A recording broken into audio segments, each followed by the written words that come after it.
1953, Filipina digemparkan oleh kasus seorang gadis yang tewas karena diserang dan digigit oleh makhluk gaib. Tidak ada yang bisa melihat makhluk itu, hanya gadis itu sendiri yang bisa menjelaskannya. Pada akhirnya, gadis bernama Clarita Villanueva ini tewas tanpa sempat didiagnosa apa atau siapa yang menyerangnya. Petugas yang mendampingi hanya bisa menonton gadis ini meraung kesakitan, hingga tiba-tiba saja bagian tubuhnya terluka akibat gigitan hewan. Apa sebenarnya yang terjadi? Siapakah makhluk tak kasat mata yang terus menyerangnya? Pemirsa, inilah misteri series Gigitan Misterius Tubuh Gadis Filipina, Clarita Villanueva.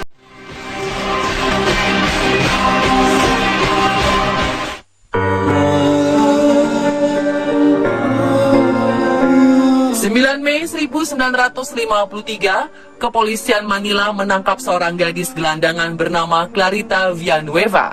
Ia ditahan karena diduga berhalusinasi di jalanan. Ketika bertemu polisi, ia sedang lari ketakutan sambil berteriak minta tolong dan mengaku dikejar oleh makhluk menakutkan. Polisi yang menduga bahwa Clarita sedang dipengaruhi obat-obatan ini pun akhirnya menangkap dan menahannya di penjara. Ketika sampai di kantor polisi, petugas ingin membuka borgol yang melekat di tangan Clarita untuk mengambil sidik jarinya.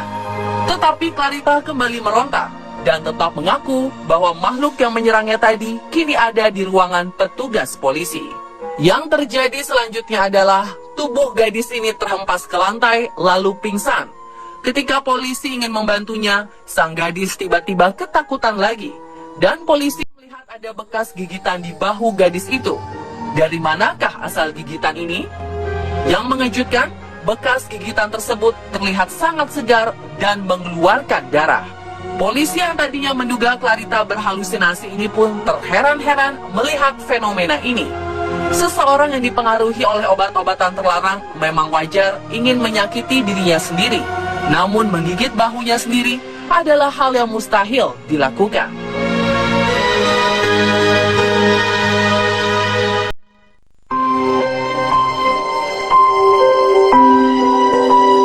Kejadian ini membuat petugas ketakutan.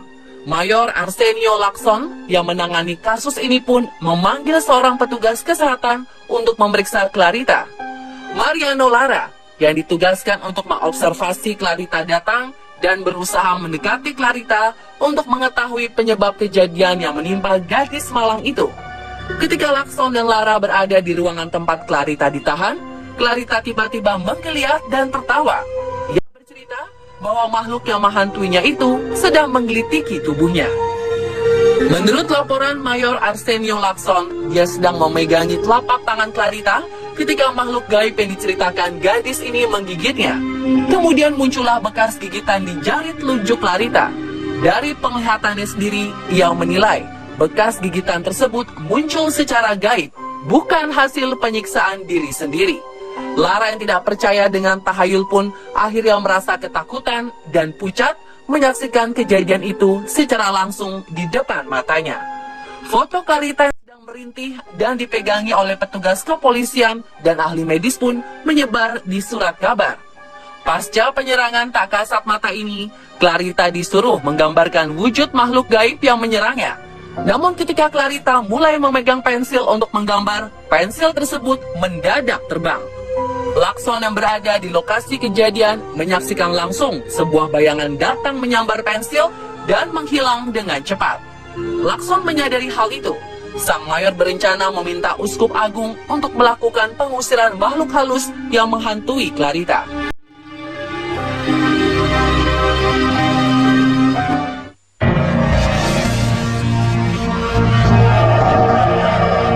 Banyak laporan yang menggambarkan keadaan Clarita selama masa suramnya ini, hingga akhirnya ia tewas tersiksa. Salah satu yang berhasil tercium media adalah pemeriksaan pada 19 Mei 1953. Hari itu ada 100 orang termasuk dokter spesialis, perawat, psikolog, dan wartawan yang mendatangi Clarita. Peristiwa ini dilaporkan oleh Rodolfo Nazareno, seorang wartawan dari United Press.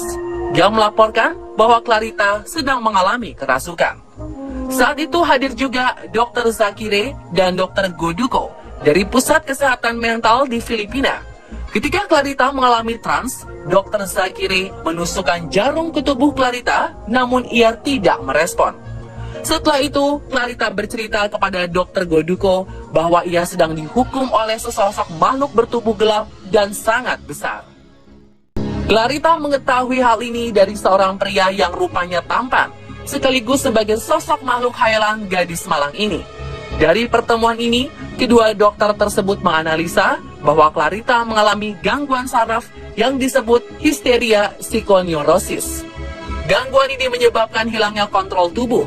Hal inilah yang menyebabkan Clarita menderita gelisah dan ketakutan yang berlebihan. Juga bekas gigitan yang ada di leher dan di telunjuknya juga merupakan akibat hilangnya kontrol tersebut. Kemungkinan ada pembekuan darah yang menyebabkan warna kulit pada bagian itu berubah.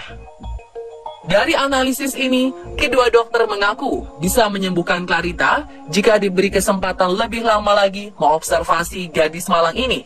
Mereka beranggapan kehidupan Clarita sangat menyedihkan dan ia berusaha lari dari masalahnya. Ketika Clarita diberi pensil dan kertas saat pemeriksaan itu, Clarita malah mengunyah kertas dan berusaha mematahkan pensilnya. Pernyataan kedua dokter tidak digubris oleh Mayor Lacson, yang lebih percaya bahwa Clarita sedang mengalami sesuatu yang gaib. Kesimpulan ilmiah dari Dr. Zakire dan Dr. Goduko ini memang terdengar baik dan bisa diterima akal pikiran kita. Namun pernyataan ilmiah ini belum bisa dibuktikan karena tidak ada waktu yang cukup bagi kedua dokter ini. Pihak kepolisian tidak mengizinkan pemeriksaan lebih lanjut dan Clarita pun akhirnya tewas beberapa hari kemudian. Tewasnya Clarita membuat rumor penyebab kematiannya semakin melebar. Selain karena diserang makhluk gaib, teori lain mengatakan Clarita diserang alien. Saksikan kisah Clarita selanjutnya besok hanya di On The Spot.